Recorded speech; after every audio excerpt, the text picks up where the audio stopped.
Welcome back to Walk, Bike, Drive. In the previous segment, we looked at the statistical data for traffic safety in Hawaii, and the point of doing that was not to memorize any specific numbers, but instead to get a feel for the behaviors that affect traffic safety and the things that we can do individually to reduce the number of injuries and fatalities. And we'll look at this from all perspectives, from the cyclists and the drivers and the pedestrians. We'll start here with the drivers, and all of us here in Hawaii have seen these bumper stickers, Live Aloha and Slow Down, this ain't the mainland. And as you saw in the data, a key factor for both the pedestrian and cyclist fatalities was the speed of motor vehicles, as well as driver sobriety and alertness. As far as speed goes, just plain physics tells us the faster you're going, the longer it's going to take to stop. For example, a car traveling at 20 miles per hour might be able to stop in 40 feet, while if you triple that speed to 60 miles per hour, the stopping distance is now 6 times longer at 240 feet. In addition, faster collisions are less survivable.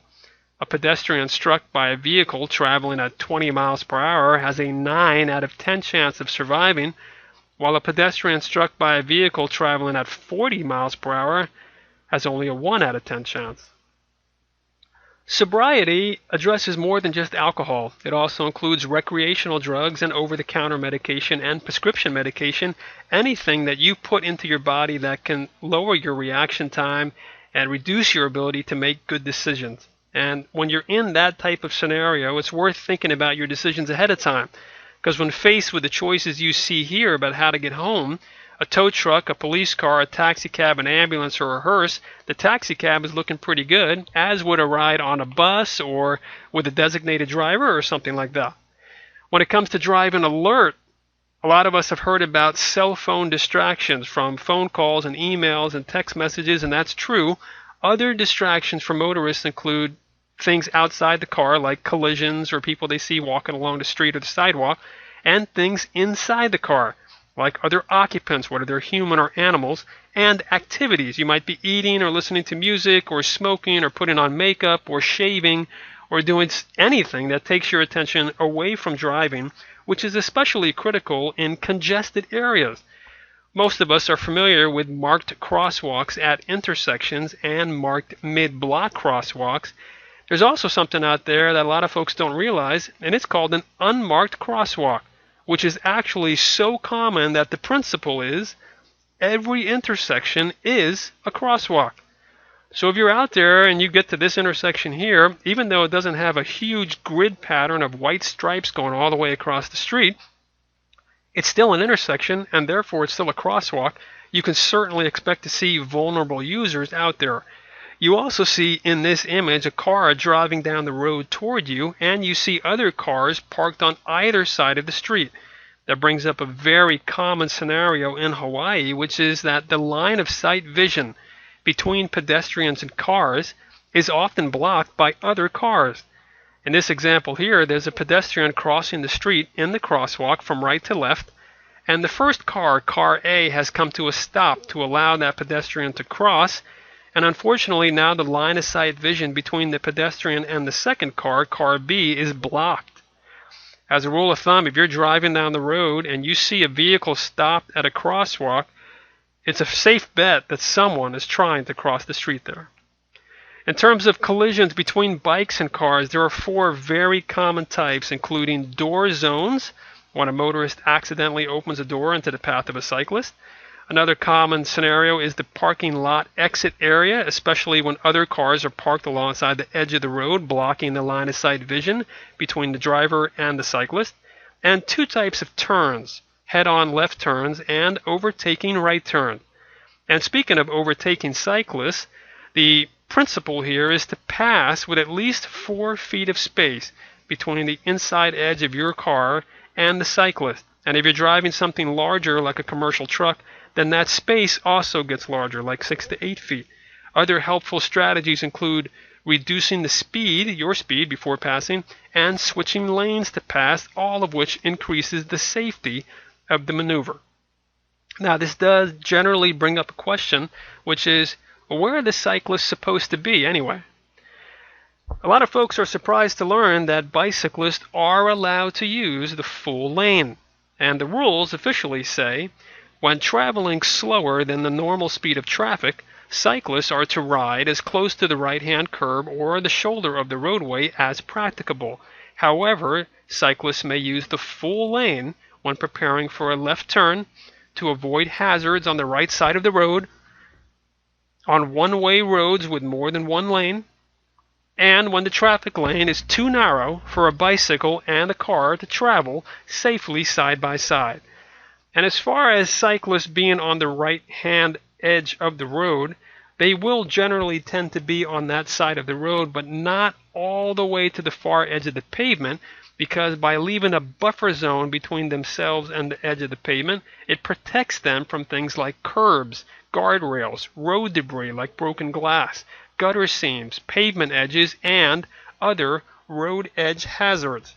This also applies to bike lanes. We've all seen bike lanes out there. They clearly indicate separate areas for bikes and cars.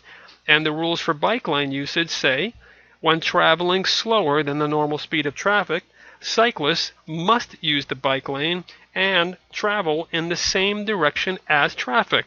But cyclists may leave the bike lane when preparing for a left turn to avoid hazards in the bike lane, when needed to safely pass vehicles or pedestrians, and after using the appropriate turn signal. And here are some examples of why a cyclist might leave a bike lane.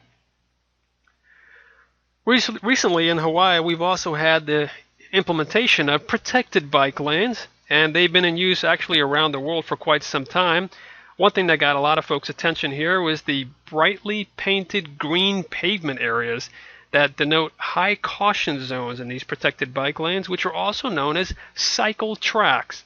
They are physically separated from traffic, pedestrians, and parking, and they're called cycle tracks because they're actually for bicycles only. They may also allow two-way bike traffic, and we see how this was implemented in Honolulu on King Street with this before and after photo. It clearly shows the physical separation between the bike lane and the traffic and the sidewalks for pedestrians. It also shows the green pavement area for a high caution zone, and it shows arrows for two-way traffic. In addition, cyclists riding toward downtown also have their own devoted traffic signal. Multi-use paths are also available out there. They are also physically separated from traffic, but they're not limited to cyclists. They're open to a variety of users. And here on Oahu, we have the Pearl Harbor Historic Trail. There's also the trail by Date Street, Kapahulu. There's a trail in Haleiwa. There's a trail in Waialua. And in all of these cases, cyclists may choose the road or the path. It is their choice. SHARROWS have become very common in Honolulu. The word sharrow is a smash-up between the words share and arrow, which is exactly what it looks like. And it's simply a visual reminder that bikes may use the full lane. Of course, we just saw a few slides ago, bikes are allowed to use full lanes even without sharrows. The point of having the sharrows is that they're put in areas of high cyclist density, in other words, where there's a lot of cyclists out there, simply to remind motorists about the presence of bicyclists. We often get asked about cyclists riding on sidewalks, which you see happening here in Honolulu downtown by the library and the palace and the post office. And the rules say that biking is not legal on business district sidewalks. And they give examples of Waikiki and downtown, but basically sidewalks that are near a business or where prohibited by signs. This policy is enforced by monetary fines. And even if you're on a sidewalk that is not in a business district, you're totally out in a residential area, you can see from the picture right here that there are still hazards present. There are people there, there are posts there, there might be an open grate, a metal plate missing on the ground. So sidewalk hazards exist no matter where you are, and cyclists are required to yield to pedestrians and maintain a speed limit of 10 miles per hour. So how can cyclists and pedestrians help beyond the whole sidewalk issue? Well, certainly we can do the same thing that drivers should be doing, which is being sober and alert. We could also wear brightly colored and especially reflective clothing, which really helps to maximize visibility, as does the use of lights at night. Always assume motorists don't see you for a variety of reasons, and always actively scan for hazards.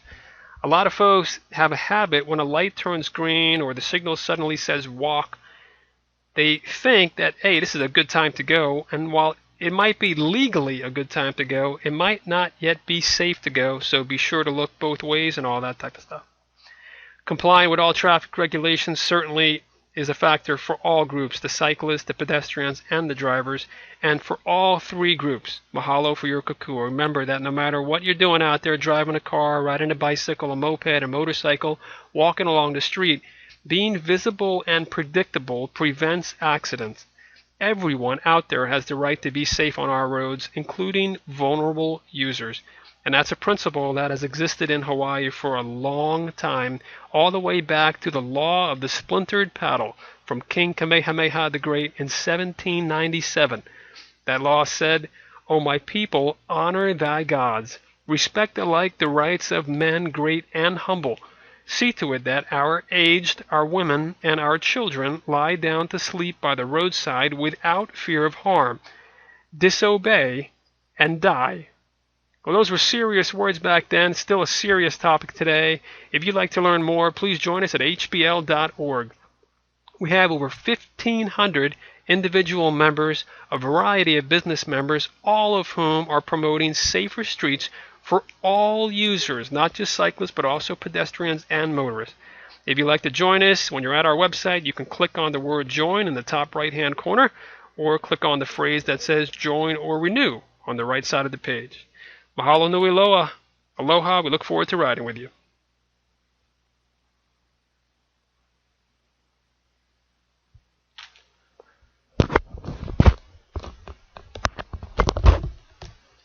That doesn't work.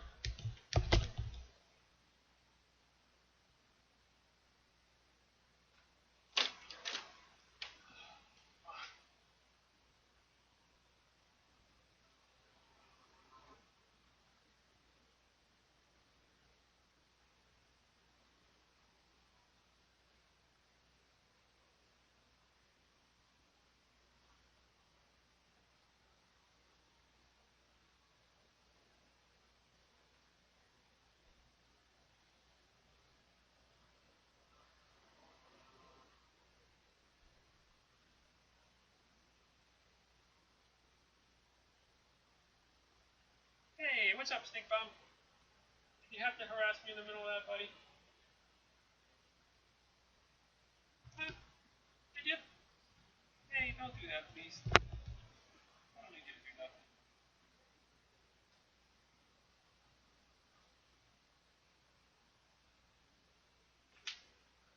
Hi, buddy.